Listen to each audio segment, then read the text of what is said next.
Bem, pessoal, então, em respeito ao nosso horário e aos participantes que já estão conectados conosco, a gente vai dar início ao nosso evento. Eu gostaria de agradecer imensamente a presença de quem tirou um tempinho aí para estar conosco aí nessa tarde, para poder receber informações exclusivas para o mercado, e que a gente mais uma vez traz aí esse webinar em parceria com a COFACE e nessa oportunidade também com o Banco do Brasil. O meu nome é Francisco Gomes, eu sou CEO da Fairfield, Proteção e Inteligência Financeira. Nós somos uma empresa de gerenciamento de risco e de soluções financeiras, e a cada trimestre a gente promove um evento como esse, sempre trazendo informações relevantes aí para o mercado e compartilhando um pouco do que a gente também observa aí junto às companhias e junto a outros players que são parceiros da nossa operação. Nessa oportunidade, a gente tem novamente a presença da nossa queridíssima Patrícia Krause, que gentilmente, mais uma vez, aceita nosso convite para falar um pouquinho em nome da COFACE, trazer informações econômicas, e também do Maicon Bertuol, que é gerente de relacionamento do Banco do Brasil, e que também vai falar um pouquinho sobre como que o Banco do Brasil enxerga o mercado, como é que ele observa a questão econômica, e trazer também uma solução importante aí para empresas que estão buscando aumentar as suas operações para o mercado externo. Então, declaro aberto o evento, um bom evento a todos. Vou passar a palavra inicialmente, então, a Patrícia Krause, da COFACE, seguradora de crédito. Patrícia, economista-chefe para a América Latina, nos acompanha já em outros eventos, sempre gentilmente aceitando o nosso convite, né, Patrícia? Obrigado mais uma vez pela tua participação. Lembrando que ao final de cada palestrante a gente vai abrir para perguntas, né? Então, a gente vai ter um momento em que, se alguém quiser interagir, levar algum questionamento, alguma pergunta, podem colocar aqui no chat, e em dado momento a gente vai estar oportunizando, então, a Patrícia para responder também esses questionamentos. Então, mais uma vez, muito obrigado pela presença de todos. Patrícia, passo para você, minha amiga, e um bom evento a todos nós. Olá, estão me ouvindo? Então, né? Estamos aqui ouvindo. Ótimo. Bom, boa tarde a todos. Obrigada por estarem aqui. Obrigada também, Francisco, por nos convidar novamente. Então, eu vou falar um pouco sobre a visão da COFACE nesse cenário econômico atual, né? Vamos estar aqui. Vocês já conseguem visualizar a apresentação, né? Tudo ok, Patrícia. Tudo bem, tá ótimo. Bom, eu começo com a atualização do nosso cenário para a economia mundial. A gente espera um crescimento médio para a economia mundial de 5,1 esse ano, depois de uma recessão de 3,6, estimada em 3,6 no ano passado, mas é claro que esse comportamento ele não é igual, ele não é homogêneo entre os países, né? Então, a gente viu, por exemplo, a China, que conseguiu sair da crise mais rápido, ainda com crescimento no ano passado, esse ano uma estimativa de 7,5 de crescimento, e quando a gente olha já mais para os dados das economias do G7, por exemplo, aqui a gente tem os dados do comportamento da atividade desde do último trimestre de 2019 até o atual patamar, e a gente vê que os Estados Unidos é quem está liderando esse processo de recuperação entre as economias do G7, né? Então, ele já está num patamar de atividade próximo ao que estava antes do último trimestre né, da crise, né, de começar a crise, né? Então, isso muito por um lado pelo processo de vacinação mais adiantado, como também pelos fortes estímulos que foram colocados na economia e que seguem presentes, né? Falando em América Latina, a gente tem uma estimativa de crescimento de 4,8% para esse ano, então inferior à média estimada para o crescimento da economia mundial, depois de uma recessão ao redor de 6,8%. Então, foi uma queda mais alta no ano passado, em comparação com o mundo, e também uma alta inferior para esse ano. E por quê? Bom, o primeiro ponto é que a economia já vinha crescendo da América Latina como um todo, um baixo patamar, né? Já não era um crescimento forte. Depois, porque a região acabou se tornando um epicentro de Covid-19, né? E a gente sabe que esse processo de vacinação ainda, de forma geral, ainda lento em comparação com outros mercados. E, por fim, pela questão da falta de espaço fiscal para continuar com os estímulos, né? A gente sabe que no caso do Brasil, por exemplo, foram bastante importantes no ano passado, a gente continua com alguns estímulos, mas a gente sabe qual é o custo também em termos de endividamento público, né? Que já é uma grande preocupação. de fato, esses estímulos que foram colocados no passado na economia brasileira, elas foram superiores à grande maioria dos países, então a gente observa aqui que entre os principais países da região foi o que apresentou também a menor redução do PIB, por conta que ajudou bastante os auxílios, e para esse ano, a gente, por hora, a nossa estimativa é de 4% de alta, na verdade, para o PIB brasileiro, mas a gente revisa esse dado trimestralmente, né? Então, a gente já está próximo de uma nova revisão que a gente deve revisar para cima. Então, acho que por conta de dados que foram um pouco melhores do que a gente esperava inicialmente, para o primeiro trimestre, a gente já teria um crescimento já mais próximo de 5% para a economia brasileira esse ano, né? Tem da economia brasileira, então era um dado que a gente estava bastante aguardando para ver como que a economia poderia reagir, porque a gente teve nesse período também o segundo fechamento da economia ali no mês de março, foi também um período de intervalo entre os auxílios, então a gente teve a última rodada de auxílios no mês de dezembro, e eles foram retomados em abril, então esse período não pegaria esses auxílios, e havia um receio de que poderia ter uma contração na comparação trimestral do PIB, o que não ocorreu, então acho que foi algo bastante positivo, quando a gente olha a contribuição entre os setores, na verdade essa alta no trimestre, ela foi puxada pela parte de investimento, que é um bom sinal, né? E principalmente investimentos também relacionados ao setor agro, que teve um desempenho mais forte no período, como também a questão dos estoques. Então, a gente sabe que muitas indústrias ainda sofrem com desabastecimento de estoques, então, depois de um bom período de redução de estoque, é natural que houvesse alguma alta de estoques no primeiro trimestre, né? Quando a gente... Acho que tá...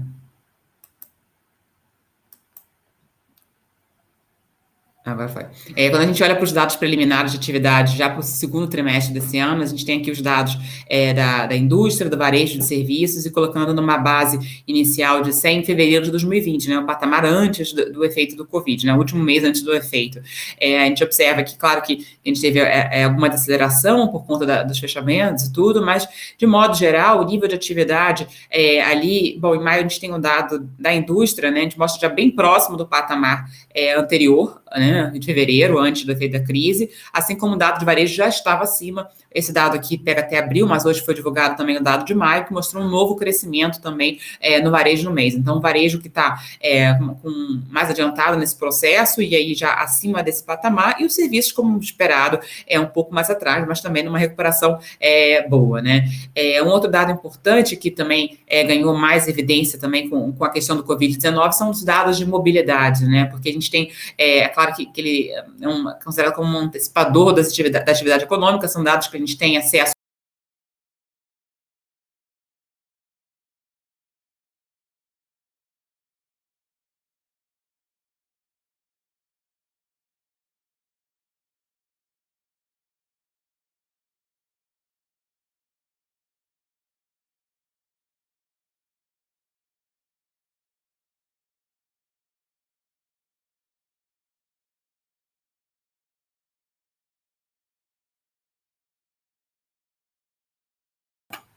Tá. Oi, acho que agora voltou, né? Você consegue... Voltou. Havia dado acho que teve um corte de conexão, desculpa. Tudo ok. Bom, em relação, estava falando da retomada, então, da atividade, né, com os dados já agora para o mês de maio, tanto para varejo quanto para a indústria, que mostram ele já próximo do patamar anterior, antes da crise, e serviços que, claro, dão um tempo maior, né? Em relação aos dados de mobilidade que tomaram maior importância com a crise do Covid, né? E como a gente tem também acesso a esses dados com uma rapidez maior, a gente tem essa evolução da mobilidade até o final do mês de junho, né? Então, a gente tem, pegando também desde o começo de fevereiro de 2020, antes do efeito da crise, então a gente tem um momento mais agudo, impacto mais negativo em abril e maio do ano passado, em vários países ocorreu, e desde então a gente vem numa trajetória linear de recuperação, e aí com alguns retrocessos no começo do ano por conta desses fechamentos. Mas é claro que é importante a gente comparar esse retrocesso com as quedas do período inicial, né, de abril e maio. Então, elas não são comparáveis, né, são bem menores, acho que é natural, a gente não só no Brasil, como em várias partes do mundo, a gente vê esse comportamento, porque as economias, de fato, agora estão mais adaptadas, estão mais preparadas, né, as empresas trabalharem nesse ambiente, né, com esses desafios. Mas é claro também que, bom, empresas que tiveram uma dificuldade para sobreviver a esse primeiro fechamento, eles podem talvez não conseguir sobreviver a esses novos fechamentos, né? Embora esse efeito individual seja menor, né? É com certeza mais um impacto negativo, né? Um outro dado, quando a gente fala em relação aos setores, então, os setores mais afetados pela crise e mais resilientes, a gente pega aqui então, a produção industrial em 12 meses acumulados até maio, né? Então, ele começa em junho de 2020 até maio de 2021, então ele já tira aqui o efeito do pior mês, dos 2 piores meses da crise, né? Que foram os 2 meses iniciais, ali abril e maio. Então, com isso, a gente já vê vários setores, a grande maioria já dos setores, já com crescimento acumulado em 12 meses, a média da indústria em 4,9, mas vários já com esse crescimento. E os que mais impactados é a parte de impressão e reproduções, por exemplo, então dentro do setor de papel, que tem uma parte que é resiliente, com uma parte de embalagens, de papéis sanitários, mas essa outra já havia uma tendência de queda, acho que também já é uma transição natural que já ocorria, mas que foi bastante afetado e que demora mais para responder. Máquinas e equipamentos, por exemplo, que vai bem com o crescimento do investimento, como a gente viu, mas a parte de manutenção em queda, a parte de confecções, embora têxtil, de modo geral, ele já voltou a um crescimento, a parte de confecções, como um bem não essencial, ainda com uma queda, embora tenha melhorado nos últimos meses. E a parte de mineração, que teve também ali uma questão de oferta, também com o acidente de Brumadinho, então com tempo de retomada, veio uma trajetória de recuperação, mas ainda em 12 meses com alguma queda, né? Falando um pouco sobre alguns dados também que a gente vê otimistas para o ano, é a questão das exportações. Então, desde o começo do ano, a gente tem mencionado isso, que a gente está mais otimista com o mercado exportador. Isso, primeiro porque, como a gente mencionou, a gente tem a estimativa de crescimento mundial superior à média da América Latina e do Brasil também, né? E principalmente os principais mercados para exportação brasileira, né? Que no caso, a China e os Estados Unidos, né? Então, com as estimativas bastante fortes de crescimento. E, por fim, também outro fator bastante importante é o comportamento mais recente dos preços das commodities, né? Então, não só o Brasil, mas isso favorece, de modo geral, a América Latina como grande produtora de commodities. Então, no primeiro gráfico, a gente traz a evolução dos preços das commodities desde o começo do ano passado, né? E como aqui no caso a gente pega o preço do petróleo, do cobre, da agricultura, mas no caso do cobre isso também vale para outras commodities da parte de mineração, também tem um comportamento bem parecido. Quando a gente olha alguma moderação nas últimas semanas no preço, por conta de medidas da China, para tentar combater possíveis especulações de preços no mercado, ou utilizando estoques no governo para tentar reduzir um pouco o preço, mas a gente não acha que isso vai causar uma grande reversão de preço. Acho que não é esse o intuito. O intuito é simplesmente evitar que você tenha grandes oscilações de preços e que suba além disso, né? Acho que é mais por esse lado. E o preço do petróleo, que essa semana avançou ainda mais por conta dos impasses sobre os cortes futuros, né, sobre a volta da produção para os próximos meses, que eles ainda não conseguiram chegar a um acordo, né? Então, com isso, a gente vê os dados das exportações, tanto do Brasil como dos outros países da América Latina, com crescimento forte. A gente pega aqui a média trimestral para pegar essa tendência e, de fato, todos com uma tendência bem positiva de crescimento. E assim, em relação às estimativas de preços de commodities, a gente não espera que a gente esteja entrando num novo ciclo de boom de preços de commodities, que nem a gente observou no começo do século, né? Mas a gente acredita que sim, pelo menos até o final do ano, os preços devem seguir elevados. Então, a gente faz estimativas para algumas principais commodities até o final do ano.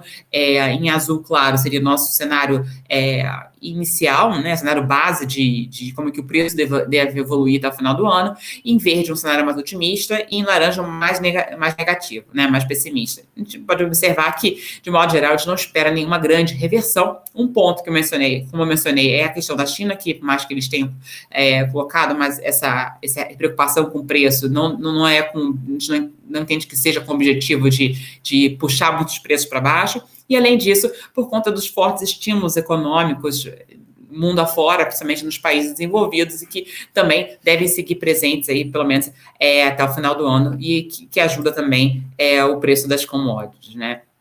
Quando a gente olha para os dados de atividade para os meses a seguir, a gente tem os dados de junho, na verdade, então os dados de confiança de vários segmentos, aqui tanto empresarial, varejo, indústria, construção, serviços e consumidor. Então, os valores acima de 100 pontos indicam otimismo e abaixo pessimismo. A gente observa que a indústria que está mais avançada nesse processo, que está mais, é a única que já no patamar otimista, mas a gente observa uma recuperação dos outros demais, e muitos já próximos desse patamar que separa pessimismo de otimismo, né? Então, a gente vê que teve alguma reversão nos meses de fechamento, né, do segundo fechamento que a gente observou na economia em março, mas que depois voltou a essa trajetória de recuperação, que também é um bom indicador para a atividade à frente para os próximos meses.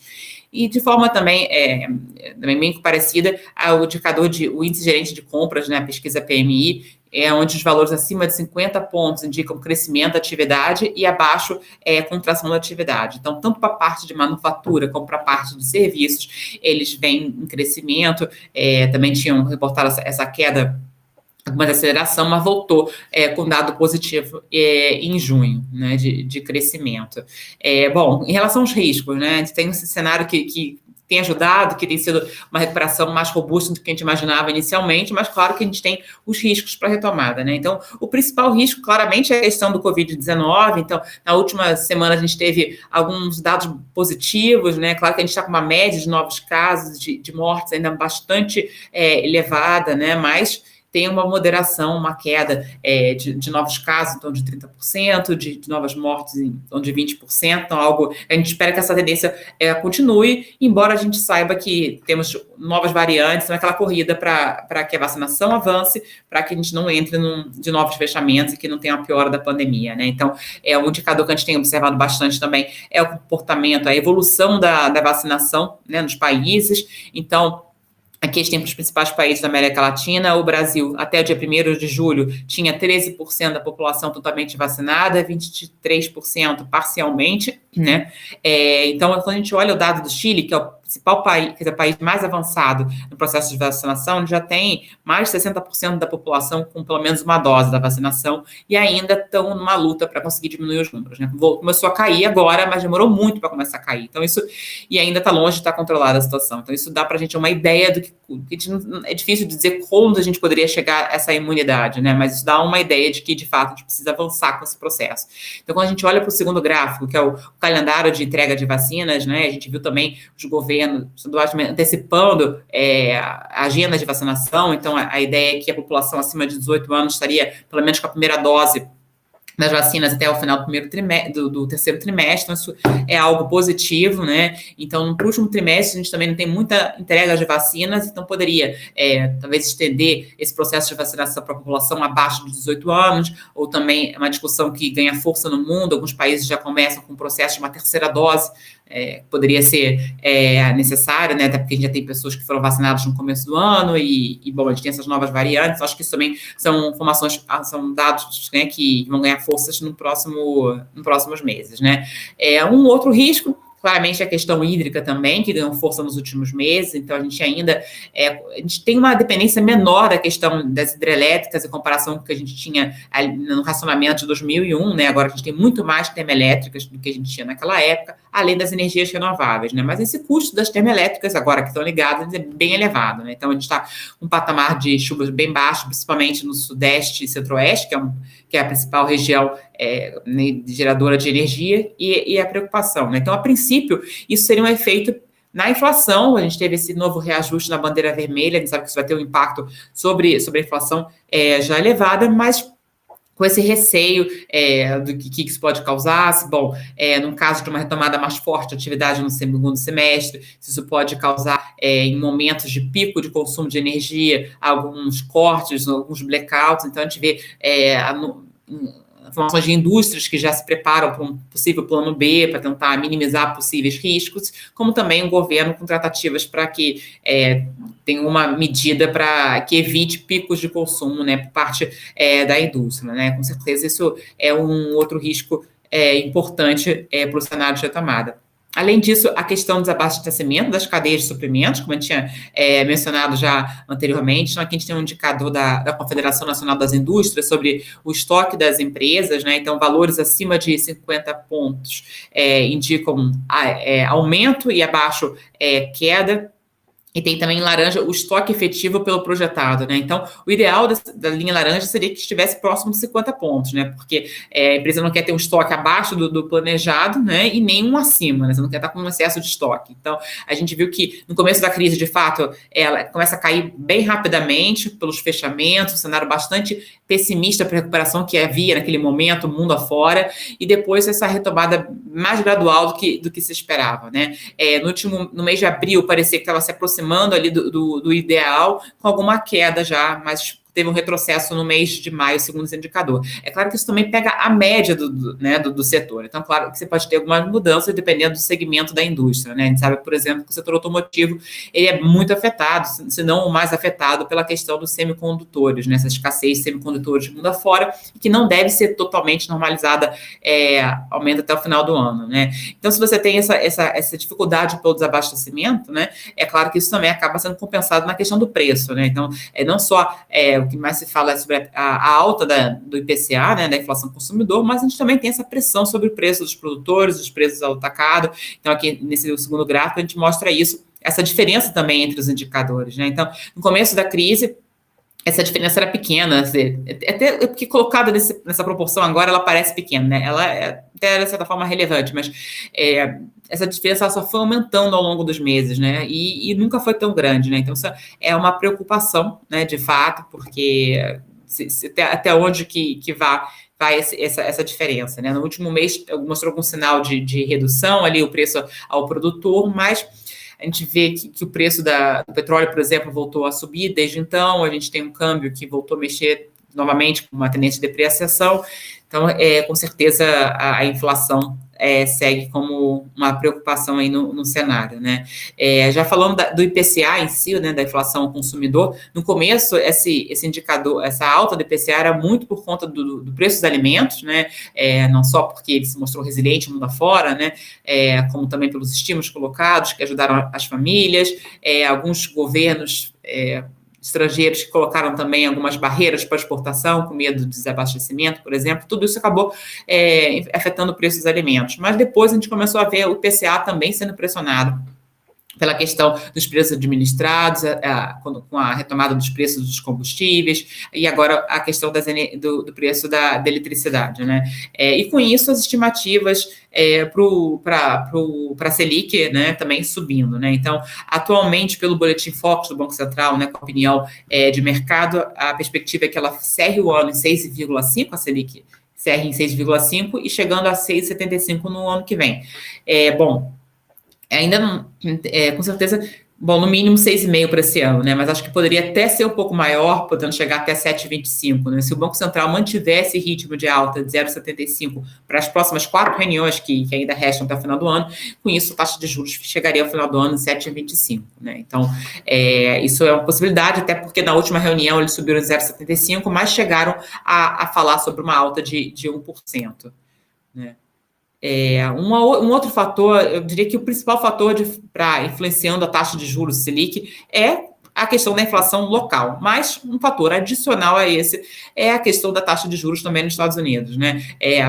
A retomada da atividade econômica americana com certeza é algo positivo, né, em termos de atividade, como um mercado importante para as exportações brasileiras, mas, por outro lado, também a preocupação com a questão da alta do crescimento também levantou a preocupação com a inflação também tem acelerado por lá. O Banco Central inicialmente defende que isso seria uma alta na inflação temporária, que não seria ainda um momento de normalização da política monetária, mas sim o mercado começa a temer que o Banco Central começaria a subir taxa de juros antes do que esperado, né? Atualmente, a perspectiva é que isso comece a subir em 2023. E com isso, com os Estados Unidos, uma pressão maior de alta de taxa de juros nos Estados Unidos, acaba também causando essa oscilação na taxa de juros de 10 anos dos títulos deles, e assim como o nosso também influencia, né? E com isso, se houvesse uma alta de juros, acaba tendo um retorno de investimentos, de capital de curto prazo, Estados Unidos. Quando a gente olha os fluxos de capitais de curto prazo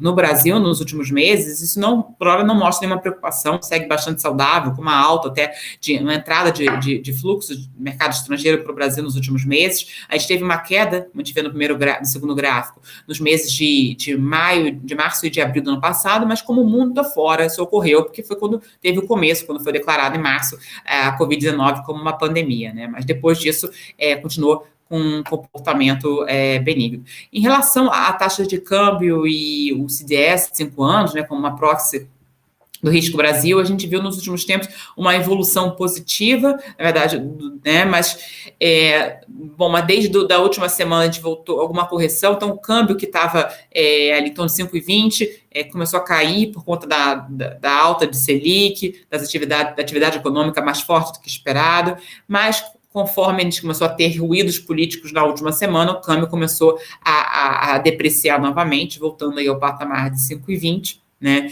A gente imaginava que teria um espaço para alguma apreciação cambial esse ano. O real foi muito afetado no começo da crise, por conta do efeito que poderia ter sobre a questão fiscal, né? A gente sabe que o calcanhar de Aquiles da economia brasileira é a questão do endividamento, como a gente vê no segundo gráfico, mas ao final a atividade começa a retomar, até a questão da dívida, que chegou um pico em fevereiro, começa a ter alguma melhora por conta da retomada da atividade econômica, da inflação, que ajuda um pouco nesse indicador, embora seja algo temporário, né? Mas com isso tendo alguma melhora no câmbio ou na relação do risco, né? Então, teria algum espaço nesse momento, uma apreciação, por conta desses pontos que eu mencionei, por ter sido bastante afetado naquele momento, com uma taxa de juros, um câmbio que poderia chegar em torno de 4,50, 4,70 para esse ano, mas esses ruídos políticos, de fato, têm causado alguma depreciação. Já para o ano que vem, acho que poderia ser esperado alguma volatilidade para o câmbio, né? Poderia ser uma volatilidade alta, já que a gente entra em um ano de eleições, né? E a gente sabe que anos eleitorais costumam ter uma volatilidade significativa, então poderia ser o caso também para o próximo ano, né? Uma outra questão sobre o comportamento do consumo adiante. Por um lado, a gente teve a renovação, anúncios que os auxílios serão renovados até outubro, o que ajuda na retomada do consumo à frente, né? Também a melhora da confiança, reduz a propensão a poupar da população, então isso também ajuda um pouco, mas outros fatores importantes são o mercado de trabalho, que ainda está muito aquém, ainda demora para se recuperar. A gente tem ainda uma taxa de desemprego de quase 15%, 14,7% no último mês de abril, permaneceu estável em relação ao mês de março, e também o endividamento das famílias. Quando a crise começou no ano passado, o endividamento das famílias, como a gente observa no segundo gráfico, ele vinha de alguns anos de queda, né? Desde a crise de 2015 e 2016. E voltou a crescer, não só pela liquidez colocada na economia, pela necessidade da população e tudo, ou o crédito imobiliário, que de fato as condições bastante favoráveis, a gente vê o crédito imobiliário com um crescimento importante, mas então esse endividamento cresceu. Então a gente está num patamar de endividamento das famílias que é recorde desde o começo da série histórica de 2005, né? Então isso gera talvez um teto para a capacidade de endividamento das famílias à frente, né? E, por fim, um último ponto é sobre a inadimplência das empresas. Bom, no começo da crise, a gente estava bem preocupado em relação a isso, não só no Brasil, como no mundo afora, né? Pela crise inesperada, o choque forte sobre a atividade econômica, e que acabou não verificando em alta de inadimplência no mundo afora também, né? Quando a gente pega como exemplo aqui o dado da Serasa de pedido de RJ, né, de recuperação judicial, no último ano, em 2020, a gente teve uma redução de pedidos de RJ em comparação com 2019, e esse ano, com os dados de janeiro, acumulados de janeiro até abril, a gente segue numa queda de mais de 15%, né? Então, ainda não tem essa perspectiva de alta. Da mesma forma, quando a gente olha para a inadimplência bancária também do crédito livre, tanto para a pessoa física quanto para a pessoa jurídica, ela segue bem controlada e não tem essa alta de inadimplência. O que a gente imagina é que, bom, com certeza, todas as medidas que foram colocadas na economia, não só os estímulos por parte do governo, como também o alongamento de prazo pelos bancos ou fornecedores, tudo que foi feito ajudou bastante a evitar uma quebradeira, mas claro que tem alguns setores que ainda estão mais afetados, né? Então, acho que a gente imagina que possa ter alguma alta de inadimplência, não como poderia imaginar inicialmente, mas com alguma tendência de alta, né? Não só porque a gente também tem a questão da inflação que preocupa, né? A gente sabe que nem sempre todas as indústrias conseguem repassar essa alta de custo que tem sofrido também, e também a questão da taxa de juros, a tendência de alta da taxa Selic, que pode afetar empresas com endividamento alto, né? A capacidade dela, o custo de financiamento delas, né? Então, bom, obrigada por hora. Esses eram os principais pontos da minha parte. Não sei se vocês têm alguma pergunta, algum ponto. Conosco essas informações e a visão da COFACE. Tá? A gente tem aqui uma pergunta comentando sobre a retomada econômica, né, que, pelo que parece, está mais elevada do que se esperava, se isso vai se manter agora para o segundo semestre do ano. A gente continua otimista com relação à retomada no segundo semestre, né? Até porque o que a gente deve observar também é uma retomada mais forte de serviços no segundo semestre, né? Porque com a vacinação ganhando força, né? A gente espera que isso ocorra, né? Que os números de Covid comecem a cair e que os serviços comecem a crescer mais, né? Com isso, poderia ter alguma moderação na parte da indústria, né? Alguns segmentos da indústria, é natural também que você tenha uma mudança, talvez alguma parte da indústria do crescimento também são pessoas que estavam consumindo mais bens, porque não estavam conseguindo consumir serviços, não estavam indo tanto a atividade de lazer ou viajando, e volta essa retomada mais no segundo semestre. Mas acho que as perspectivas para a economia seguem bastante favoráveis para esse ano. Acho que para o ano que vem é que o Brasil voltaria a crescer mais em torno de uns 2%, né? Porque isso que é a taxa potencial de crescimento do Brasil nos últimos anos, né? Não cresce muito além disso se a gente não fizer reformas estruturais importantes para que tenha uma confiança maior na situação fiscal, né? E no ambiente de negócio, também para investimentos. Então, acho que seria por aí. Beleza, bacana, Patrícia. Bem, é isso, tá? Vamos ver, tem mais alguém fazendo alguma pergunta aqui? Nesse inteirinho eu vou lançar aqui também uma enquete para que o pessoal possa interagir e participar um pouco também aqui com perguntas e respostas, tá?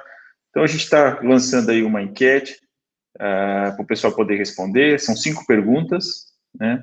Então, se vocês puderem gentilmente colocar o parecer de vocês, a gente vai depois mostrar aqui um pouquinho também em tela, tá? Patrícia, existe alguma possibilidade de termos uma queda brusca no PIB, igual tivemos no início da pandemia?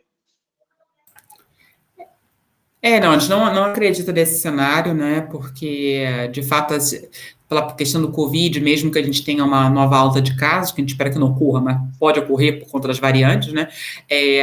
A gente vê que as empresas estão mais bem preparadas para trabalhar nesse ambiente, né? Quando a gente compara esses fechamentos, esse segundo fechamento com o fechamento inicial, de fato, essa queda foi muito menor do que a anterior, né? O que me preocupa, principalmente, é a questão também hídrica, né? Não tanto para esse ano, que eu acho que não seria tão preocupação, mas no ano que vem, se a retomada continuar também, como que as indústrias teriam, como seria essa questão, né? A gente precisa que volte a chover aí também a partir de setembro, né? Que é o período. Bacana. Legal, Patrícia. Vamos ver aqui, acho que já está vindo mais uma pergunta também. Enquanto isso, o pessoal está respondendo aqui a enquete, daqui a pouco a gente vai abrir para poder verificar, tá? Pessoal, se puder, então, ir finalizando a votação, a gente vai encerrar aqui e aí já acionar o nosso colega Maicon Bertual para falar um pouquinho em nome do banco, tá? Com o crescimento liderado pelo agro, como ficam os outros setores? E também a redução do desemprego. Consegue comentar alguma coisa, Patrícia?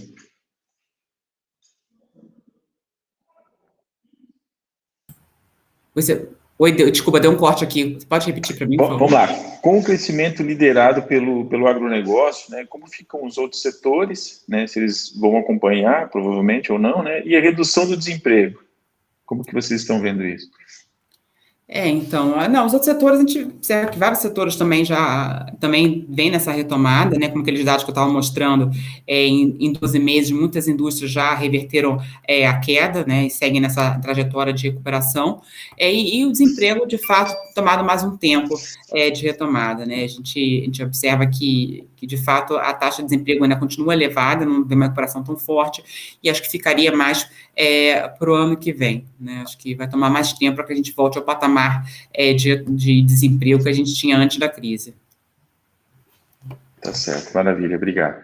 Bem, eu vou encerrar a votação aqui e a gente vai acompanhar os resultados, tá? Então, vamos lá. Primeiro, em sua opinião, o Brasil é um país seguro para fazer negócios? A grande maioria colocou que sim, mas ainda precisa evoluir. Realmente, eu acho que isso faz dentro do contexto do Risco Brasil, que a Patrícia falou, né, que a gente vinha tendo um cenário um pouco mais positivo, principalmente na questão do câmbio, como ele é sensível ao cenário político também. Então, como isso traz riscos também inerentes à operação fora a questão do país em si, como essa questão política também traz preocupação para os empreendedores e empresários poderem operar dentro do ambiente doméstico, né? Seu ponto de vista, o fator político influencia de que modo o ambiente de negócios no Brasil? Influencia muito, a grande maioria das pessoas comentou isso, né? Então, realmente, acho que vem de encontro com o que a Patrícia comentou. Em relação ao ambiente de negócios no país, o seu sentimento é levemente otimista, acho que a grande maioria tem esse sentimento. Esperamos que se converta a isso, né? Você considera que fazer negócio no Brasil é bom? A grande maioria colocou que é bom, mas poderia ser melhor, né? E algumas pessoas falaram que é desafiador, mas com muitos empecilhos e fatores imprevistos. E qual o seu sentimento em fazer negócios a prazo? O pessoal colocou que tem bom controle do risco, mas por vezes se sente inseguro para conceder prazos para limites muito altos. Pessoal, obrigado pela enquete, isso é importante. Patrícia, quer fazer mais algum comentário final? Não, acho que é isso mesmo. Tá ok, então. Mais uma vez, muito obrigado. E passa agora, então, para o Maicon Bertuol, o nosso colega, falar um pouquinho também, trazer informações do Banco do Brasil. Maicon, obrigado pela tua presença, por também ter aceitado gentilmente aí o nosso convite. Passo a palavra para você, para que conduza a sua apresentação. Obrigado. Uma boa tarde a todos.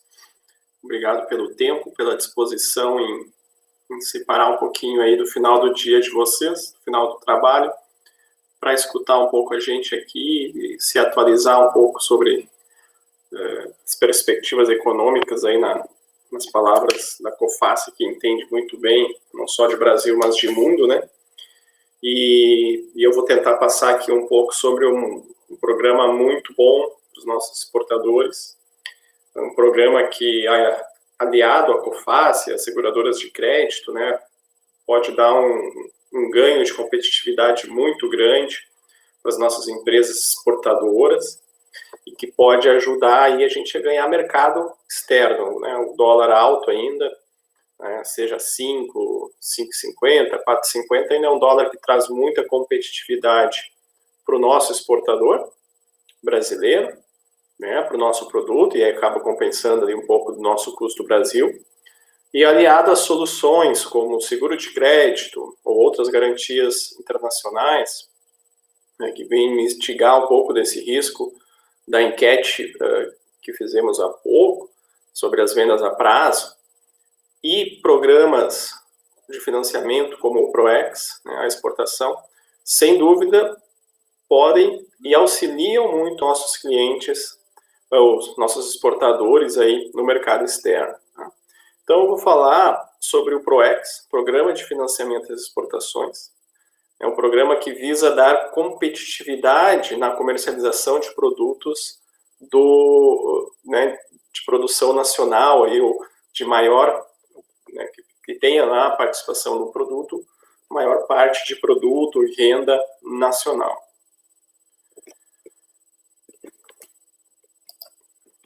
Então, o que ele é, né?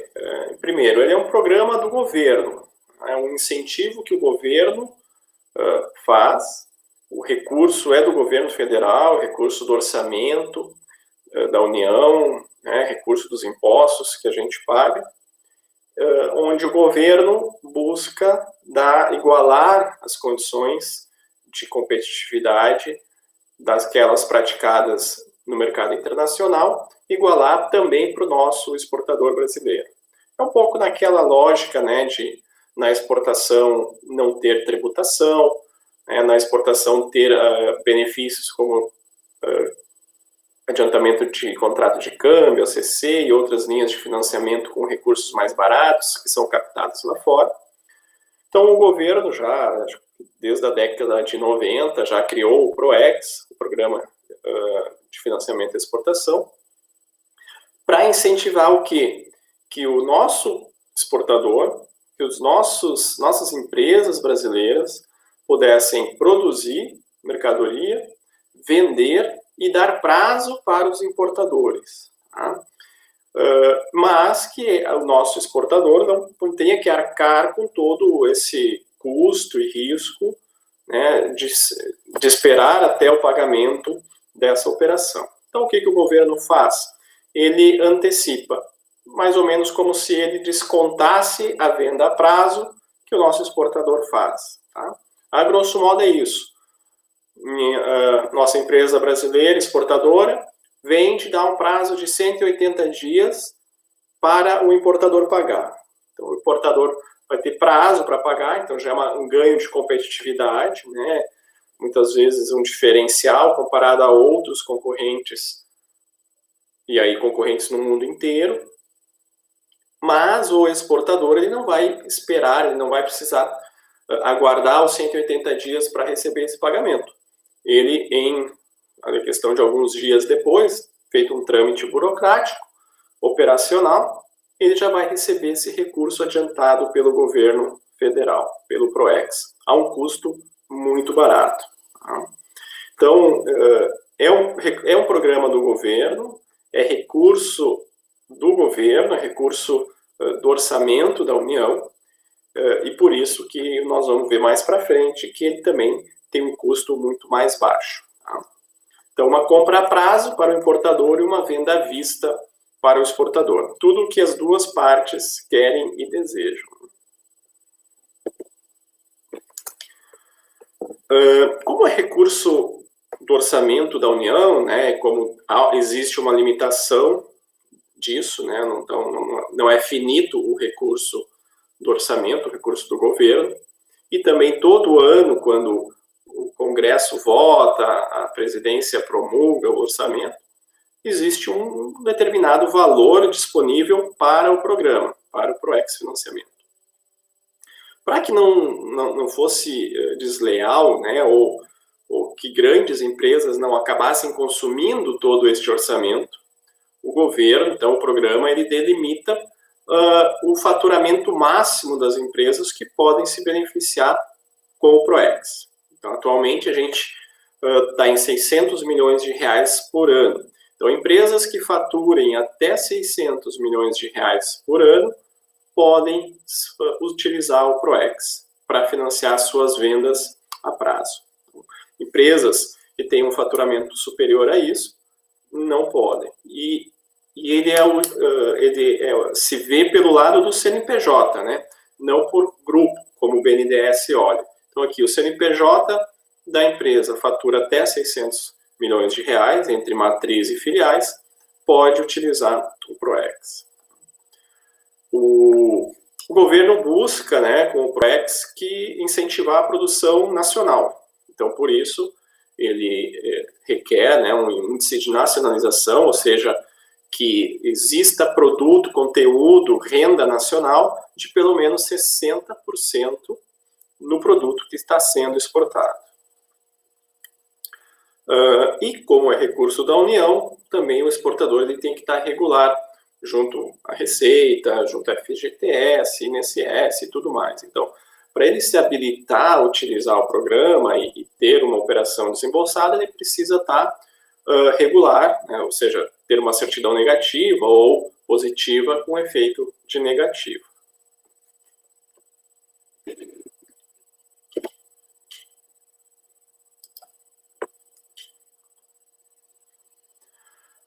E agora vamos mais para a característica desses programas, que é onde é o grande diferencial dessa linha, né, ou do ProEx. Como eu falei antes, o ProEx ele é uma linha para financiar a comercialização. Então, ele não é uma linha que vai financiar a produção, o capital de giro na fase pré-embarque. Para isso, a empresa vai precisar tomar outras linhas. O ACC, que é o mais tradicional, NCE, que é capital de giro à exportação, ou BNDES pré-embarque, linhas como essas, para financiar a fase pré-embarque. O ProEx ele é na fase pós-embarque, então o exportador ele precisa oferecer um prazo, ele precisa vender a prazo ao importador. O mínimo, na verdade, aqui é 30 dias, não é 60, por uma questão que precisa de um prazo para fazer a operação acontecer, né? Então, abaixo de 30 dias, praticamente o pagamento vai chegar junto com o desembolso. Então, o prazo mínimo seria 30 dias e o máximo pode chegar até 10 anos, dependendo do produto. Então, cada produto, e eu acho que eu não falei ainda, mas não é só produto, mas também serviços, o ProEx financia. Então, cada produto, e aí cada produto sendo de acordo com a NCM de cada produto exportado, tem um prazo máximo definido pela norma do ProEx, tá? Que atualmente é a resolução GSEX número 166. Não vai dizer lá que a NCM ou o capítulo de determinada NCM, o prazo é até 12 meses. Para outras, lá, máquinas, equipamentos, lá no capítulo 84, vai ser 60 meses, 84 meses, ou até 120 meses, dependendo do produto. Na teoria, né, ou mais ou menos, ele segue uma regra de quanto maior o valor agregado do produto, da NCM, maior o prazo que pode ser concedido. O ProEx ele passou por uma atualização das normas, tanto que vocês vão ver ali no quadrinho itens financiados, que a resolução é de março deste ano. E agora até existe uma prerrogativa de que se o exportador conseguir comprovar, né, através de propostas de outros concorrentes internacionais, que esses concorrentes estejam oferecendo prazo superior até de 10 anos, o exportador ele pode pleitear isso junto ao governo para que esse prazo seja de até 12 anos. Tá? Então, é uma novidade atual aí deste ano do ProEx, que aumenta esse prazo em algumas situações. Tá? Mas, via de regra, é até 10 anos. O ProEx ele financia, via de regra, 85% do valor exportado, do valor da exportação. Tá? Então, o ProEx, quando surgiu, o programa vai financiar 85%. Aí, com a evolução, ele foi melhorando, e aí hoje, quando a operação for de até 2 anos, ele pode financiar 100% da venda. Então, eu tenho uma fatura de $100 mil com prazo de financiamento de até 2 anos, o governo, o ProEx, vai financiar 100%, vai financiar os $100 mil. Agora, se eu vou oferecer um prazo de 3 anos, 4 ou 5, aí vai financiar apenas $85 mil dessa fatura de 100. Os outros 15%, o importador ele vai precisar pagar ou antecipadamente ou à vista contra o embarque.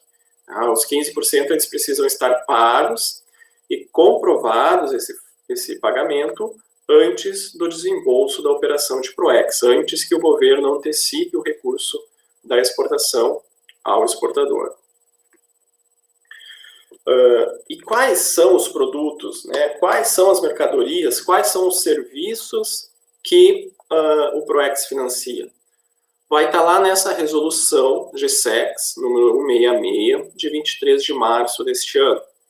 Lá, nos anexos, vão ter as NCMs e as NBS, né? NCM, nomenclatura comum do Mercosul, NBS, Nomenclatura Brasileira de Serviços. Então, por código ou por conjunto, né, capítulo ou subtítulo, vai dizer qual o prazo máximo para produto e para as NBS para os serviços prestados.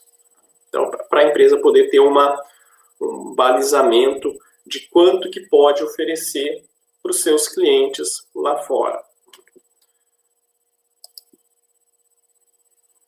Aqui eu trago alguns exemplos. Por exemplo, sapatos, móveis, vestuário, tecidos, né? Todos esses têm prazo, ou podem ser oferecidos, prazos de até 12 meses de pagamento por importador. E operações de até 1 ano podem ser pagas em uma única parcela no vencimento. Então, se eu sou um produtor lá de sapato, de móveis, por exemplo, eu posso oferecer para os meus clientes 1 ano de prazo de pagamento e ele ter este 1 ano e eu receber esse pagamento ali à vista, né, alguns dias depois do embarque. Então, eu vou vender sapato, móveis, né, para uma loja, para um lojista, para um distribuidor que vai precisar ainda revender no mercado dele.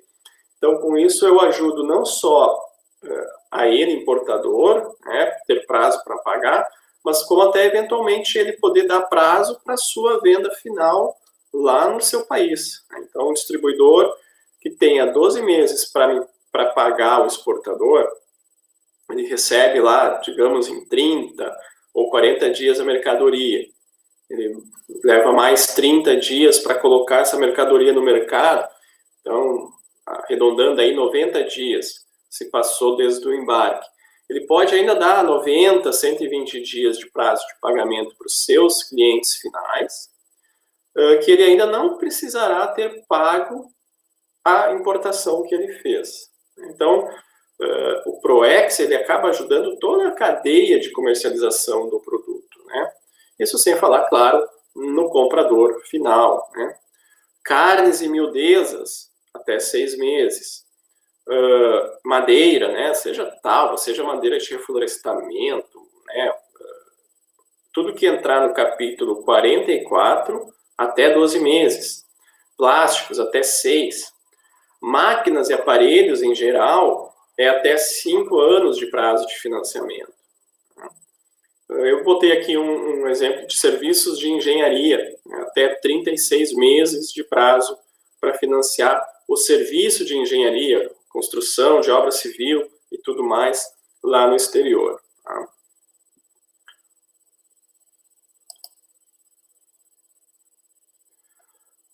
E existe também uma alternativa de aumento do prazo. Né? Digamos que eu tenho um produto, chassi de ônibus ou máquinas, caminhões, pela NCM o prazo é de 60 meses, 5 anos, tá? Mas digamos que este meu ônibus, meu chassi, meu caminhão, tem um valor lá unitário de $200 mil. Por esta regra, que está lá na resolução, eu posso oferecer 120 meses, 10 anos para o importador pagar, porque o valor unitário está ali enquadrado entre 182 milhões de dólares.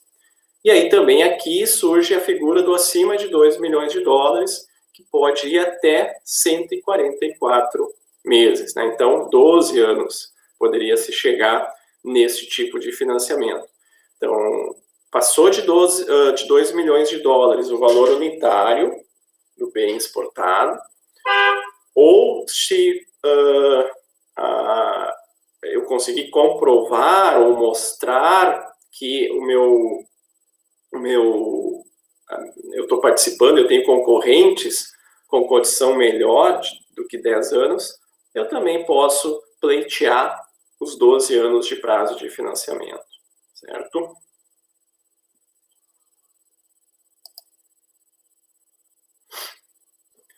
Então aqui, só para resumir um pouco dos benefícios que a gente tem para o exportador. Tá?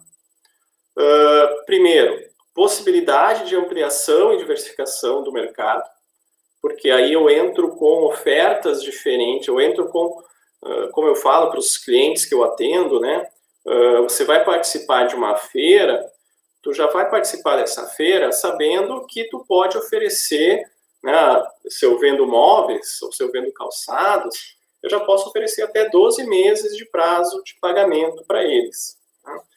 E se eles precisam, se é um diferencial para fazer o negócio, eu consigo dar até 6 meses, dependendo ali se é bens de plástico, né?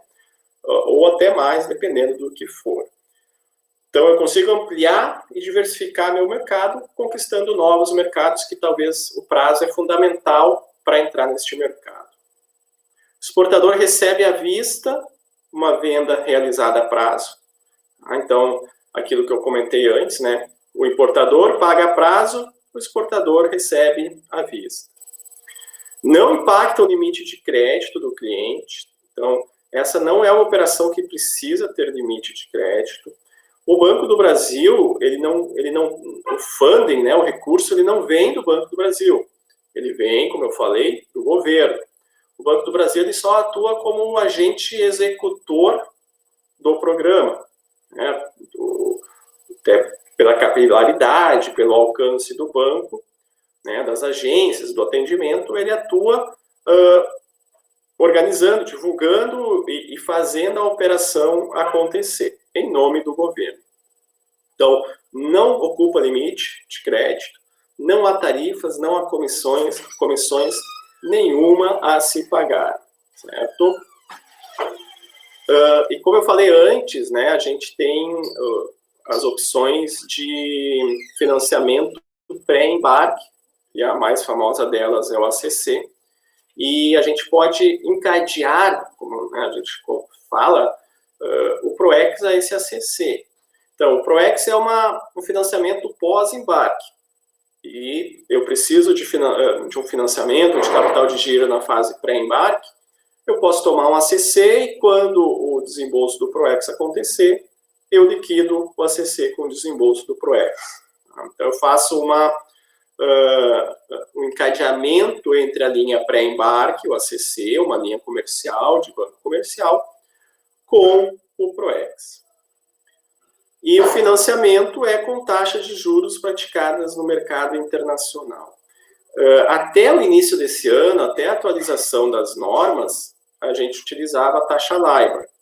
Mas como a taxa LIBOR ela vai ser extinta, já está em processo de extinção, né, para muitas moedas no final do ano acaba, não vai mais ter divulgação de LIBOR para muitas moedas a partir do ano que vem, o governo precisava atualizar esses normativos. E ele atualizou, então, para a taxa CIR. A taxa CIR é uma taxa calculada, divulgada pela OCDE, e ela é uma taxa utilizada exatamente para operações de financiamento à exportação. Mas na frente a gente vai ver quais são esses valores atuais. Tá?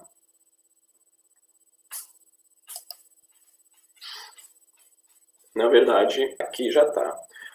Então, a taxa CIR, que é a taxa de referência, a taxa mínima de referência para as operações de financiamento e exportação, ela é calculada e divulgada pela OCDE e ela tem uma validade sempre de 15 dias, o período de um mês, tá? Então, ela vai do dia 15 do mês atual até o dia 14 do mês seguinte. Então, a gente está aqui na vigência que vai até dia 14. Ela é divulgada, assim como a LIBOR é, por moeda e por prazos. Só que a CIR ela tem prazos menos, como é que eu poderia dizer, faixas de prazo, né? A LIBOR lá tem LIBOR para 1 mês, 2 meses, 3, 6, 12. Né? A CIR ela tem para operações abaixo de 5 anos, de 5 a 8 anos e meio e acima de 8 anos e meio. Então, eu trouxe aqui para dólar e euro, que são as moedas mais utilizadas, para a gente ter uma ideia do preço. Né, o que geralmente vai ser, o que a gente geralmente tem? Operações em dólar ou euro abaixo de 5 anos. Então, em dólar, 1,32 ao ano é o custo que uma operação de PROEX teria. Em euro, o custo seria de 0,33 ao ano. E isso é juros simples, tá? Então, se eu for fazer uma venda de 180 dias, o custo, em dólar, o custo vai ser 1,32 dividido por 2, vai ser 0,66. Se for em euro, vai ser 0,165. Então, é um custo muito baixo. É um custo que não tem no mercado uma linha de capital de giro, seja no Brasil ou até em outros países, que vá bater isso. E aí, principalmente pensando aqui na América Latina, que é onde o Brasil tem uma competitividade melhor por conta de estar aqui do lado, geograficamente, essa facilidade de cultura, de língua e de proximidade. Nos países da América Latina, nenhum país, dos nossos vizinhos vai ter uma linha de crédito tão barata quanto essas. Tá? Não vão conseguir uma linha para financiar 0,33%, uma operação de 5 anos, por exemplo. Porque essa taxa aqui vai valer para um financiamento inteiro. É utilizado a taxa no momento do embarque. Então, se o embarque ocorrer entre 15 de junho a 14 de julho, e for uma operação de financiamento de 5 anos, em euro, a taxa de 0,33 vai valer para o período inteiro.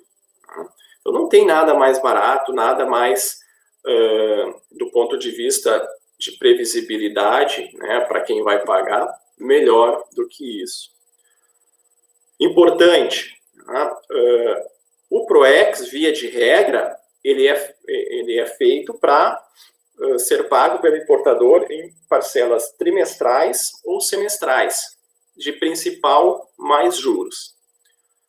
Se a operação for com prazo de até 1 ano, até 360 dias, o importador pode fazer o pagamento único no final de 1 ano, ou seja, ele não tem uma parcela em 180 dias. Ele faz um único pagamento no final do prazo de até 360 dias. Só que, neste caso, o custo dos juros, a CIR, ela é descontada do exportador. Então, se eu fizer uma operação em dólar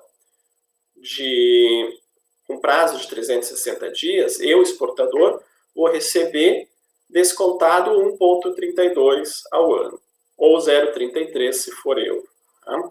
Agora, se passar de 1 ano, se o prazo for superior a isso, o importador vai pagar os juros junto com a parcela de principal, os juros também sobre o saldo devedor e também com cálculo de juros simples. Tá? Parcelas podem ser trimestrais ou semestrais.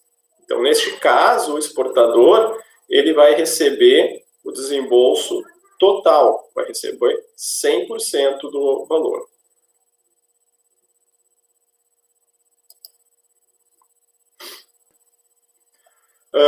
Agora, como eu falei, o recurso é do governo.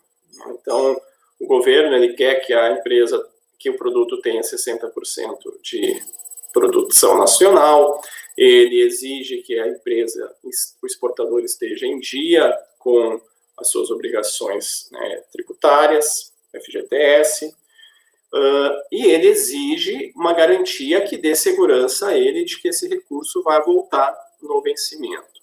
Tá? E aí, então, ele exige garantias, e garantias de terceiros, que são ou instituições financeiras ou seguradoras de crédito. Tá? Ele não aceita garantia, uma hipoteca, cobrança, uma garantia fidejussória de sócios ou coisa assim. Precisa ser uma garantia bancária ou uma garantia de seguradora de crédito. Tá? Aqui a gente tem carta de crédito, aval, fiança, ou seguro de crédito de exportação, carta de crédito stand-by, existem acordos, o governo brasileiro eventualmente faz acordo com governos de outros países, aí pode ser cartas de crédito emitidas por bancos oficiais desses outros países. Mas a maioria das operações de PROEX, elas são feitas com utilização de carta de crédito, né? Carta de crédito, para quem ainda não conhece, é uma garantia, uma espécie de garantia emitida por um banco, onde existem condições, termos e condições que o exportador precisa cumprir para que o banco se comprometa a fazer o pagamento dessa carta de crédito. Então, assim, a grosso modo, é uma garantia condicionada. O exportador, que é o beneficiário da carta de crédito, cumprindo essas determinações, ele tem a segurança de que o banco que emitiu a carta, ou o banco que confirmou, né, que avalizou essa carta, vai pagar no vencimento. Então, a maioria das operações de PROEX são feitas com carta de crédito ou com seguro de crédito à exportação. Atualmente, nós temos 2 seguradoras privadas que são aceitas pelo PROEX, a Coface e a Euler Hermes. Então, o que a seguradora faz? Ela garante o pagamento de 90% daquela fatura, caso o importador não pague. Então, até 90%, caso ocorra o sinistro do não pagamento, a seguradora vai ressarcir o governo. Tá? Geralmente, para operações até 180 dias, dependendo do produto, das condições do mercado, dá para se solicitar ali uma análise com prazo superior a 180, mas não passando de 1 ano. Mas o que é importante, né, e o que eu vejo pelos clientes que eu atendo, que tem sido uma estratégia muito bacana e assertiva, né? É aquelas empresas que têm trabalhado, ou que é aquelas empresas que têm os dealers no exterior, ou que têm uma rede de distribuidores, elas deixam de solicitar a carta de crédito, até porque tem uma confiança grande nos seus parceiros, e porque também a carta de crédito ela exige que o importador tenha limite de crédito nos seus bancos. E aqui o exportador tem feito a contratação de seguro de crédito. Então ele coloca esses dealers, esses distribuidores na apólice, e aí ele pode trabalhar com a oferta do seguro, ou a oferta do prazo, desculpa, com base no seguro, para esses compradores.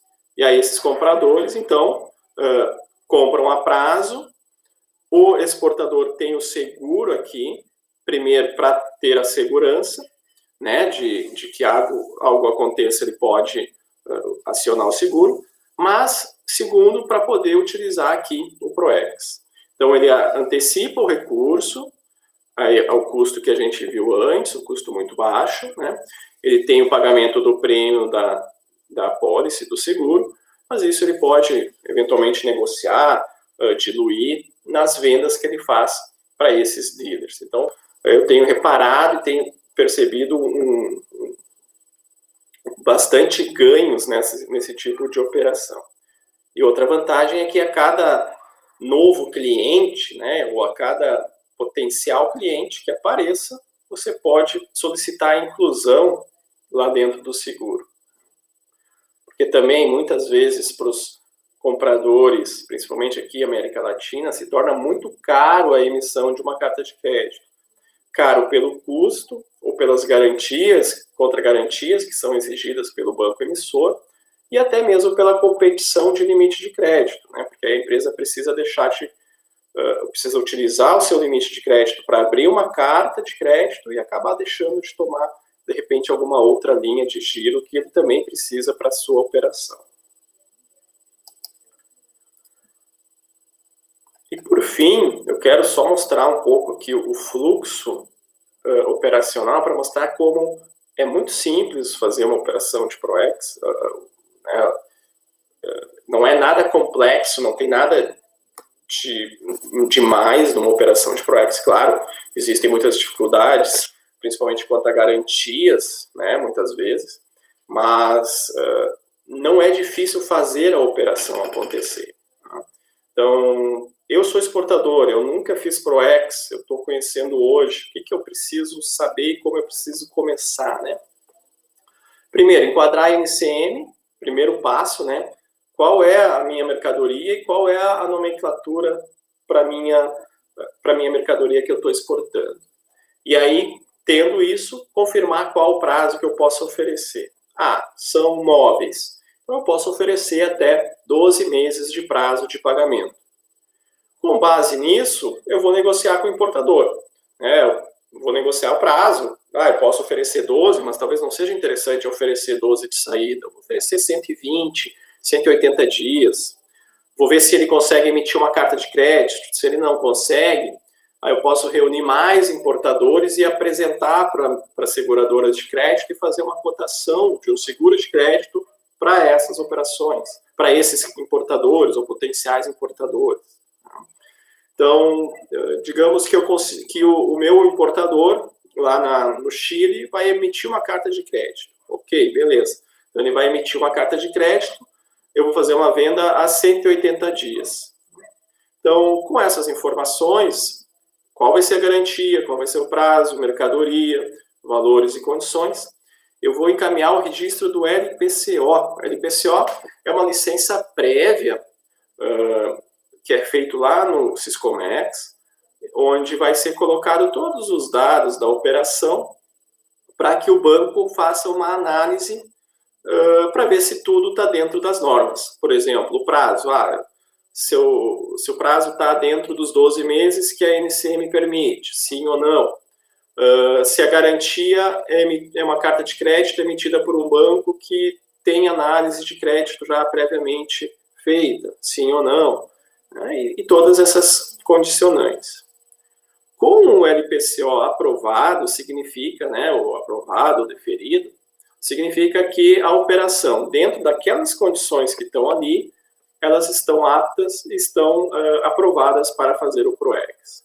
Então, o LPCO aprovado e a garantia formalizada, seja a emissão da carta lá fora, e eu como exportador ter recebido ela, ou a própria contratação do seguro de crédito, eu posso produzir a minha mercadoria e encaminhar para embarque.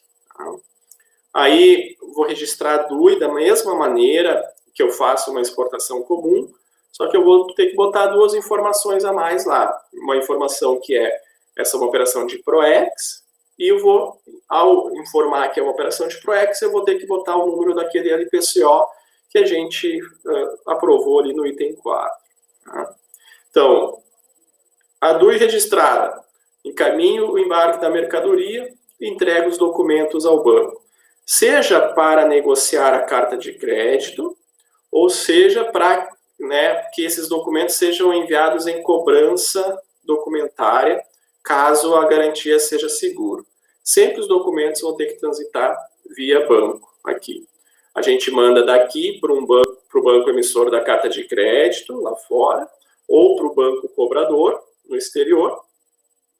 Após esse banco nos dar a confirmação do aceite dessa operação, a gente pode encaminhar ela para o desembolso que ocorre nos dias seguintes. Tá? Então, assim, uma operação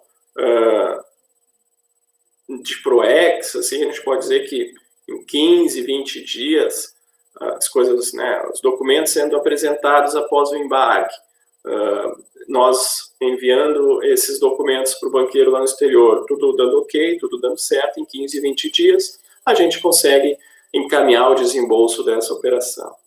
E o importador ter um prazo compactuado.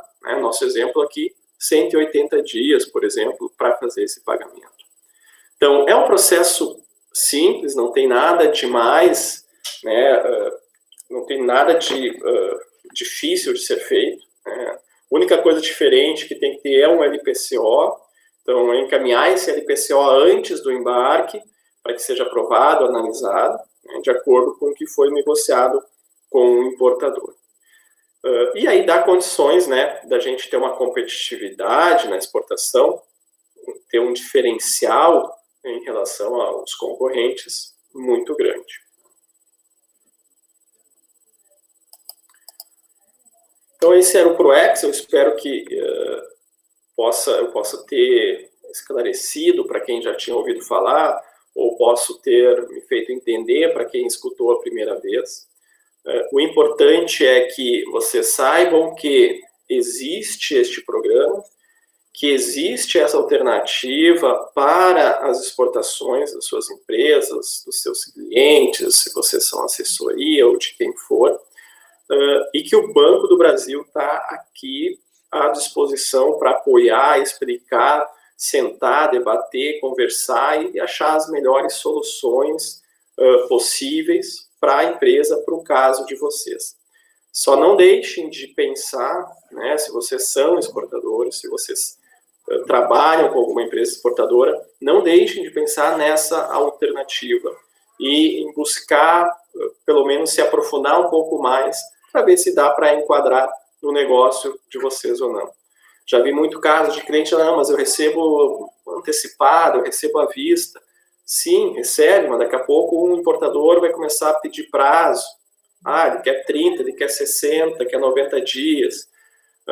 Porque as situações mudam aqui, em qualquer lugar. Mas ele é tradicional, por que eu vou pedir garantia?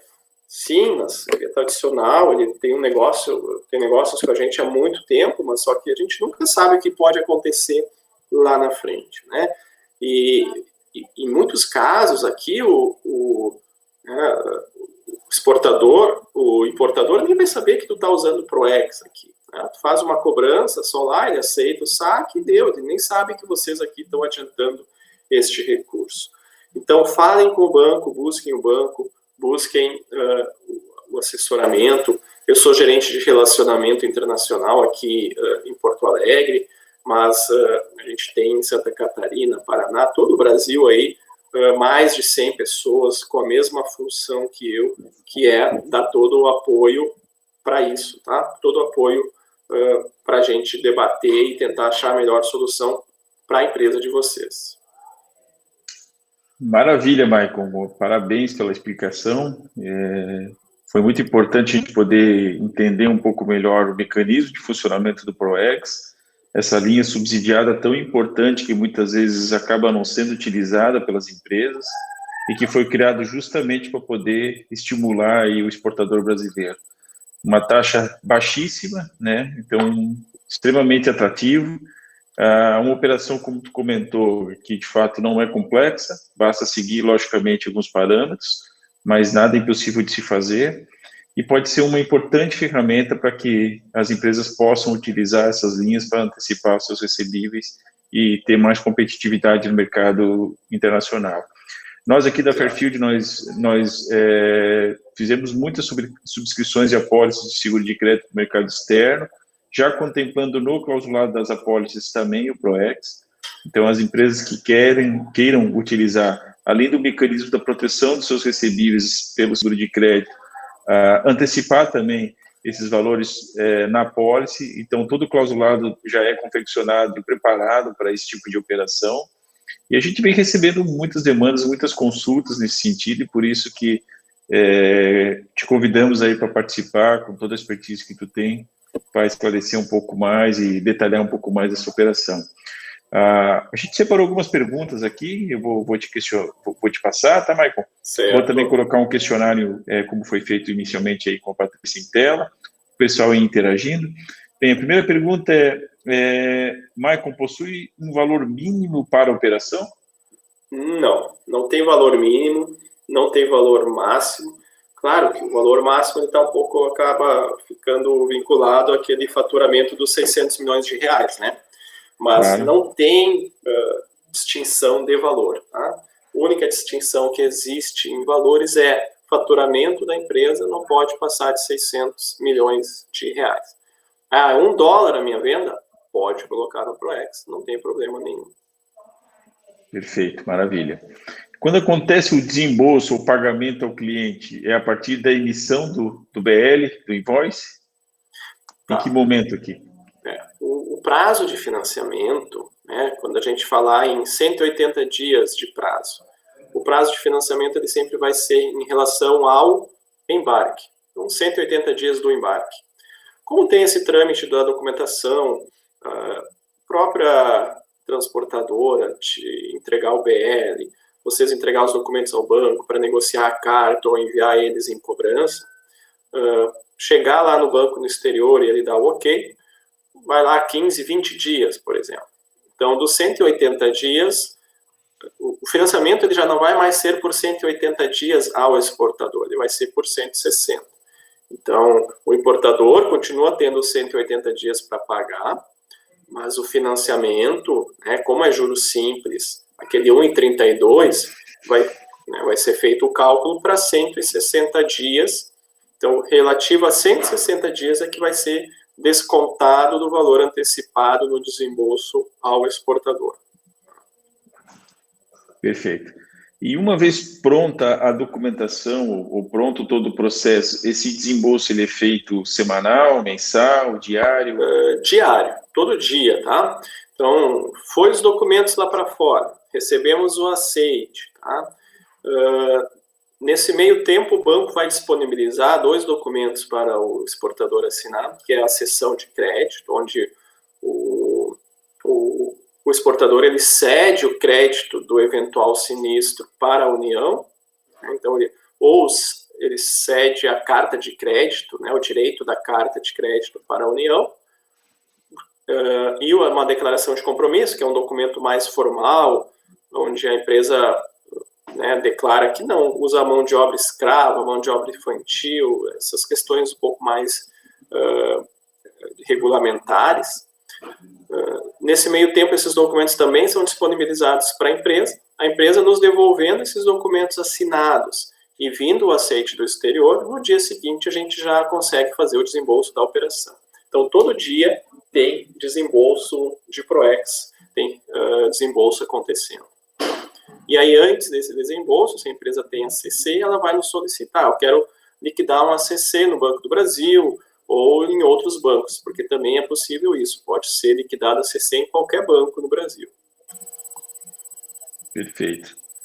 Maravilha, ótimo.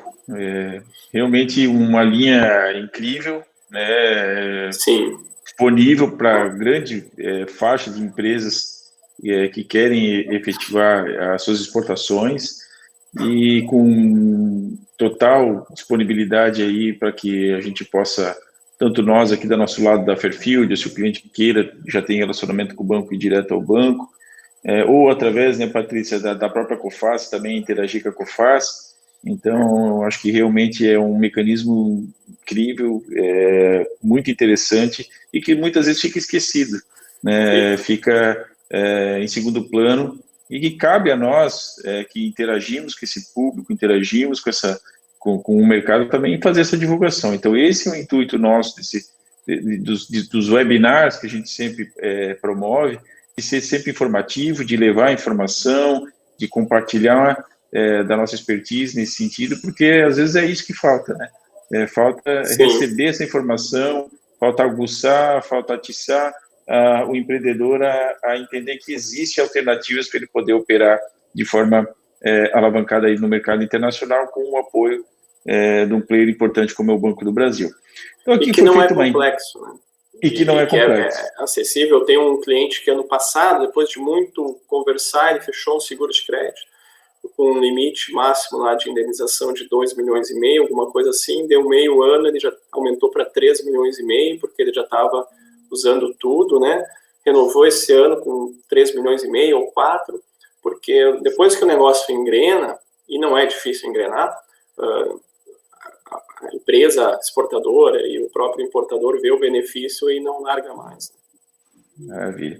Aqui eu estou repassando a enquete também e vendo realmente que boa parte das pessoas tem interesse em exportar, gostam de poder ter essa opção dentro da sua operação, mas às vezes deixam de exportar, deixam de comercializar por preocupações com inadimplência e até por, às vezes, não ter acesso a um estímulo como tem hoje o PROEX para poder fazer essa operação.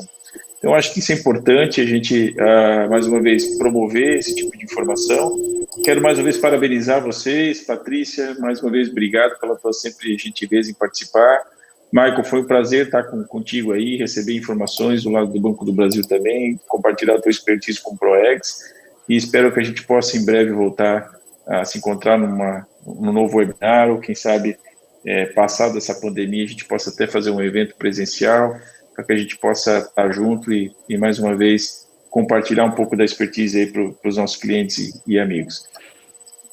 Bem, com isso, vamos encerrando mais esse webinar. A Fairfield agradece a participação de todos, foi um prazer estar nessa tarde aí com vocês. Eu sei que não é fácil tirar um tempinho para estar conectado, ainda mais no final do dia, no meio da semana, mas a gente agradece os que participaram e fica já o nosso muito obrigado, e acompanhe as nossas redes sociais, que sempre que tivermos um evento como esse, uma nova oportunidade como essa, a gente vai fazer a divulgação para que o pessoal possa participar. Gente, bom final de tarde e até breve. Obrigado. Tchau, tchau. Obrigada, boa tarde a todos. Boa tarde, até mais. Tchau, tchau. Até mais. Tchau, tchau.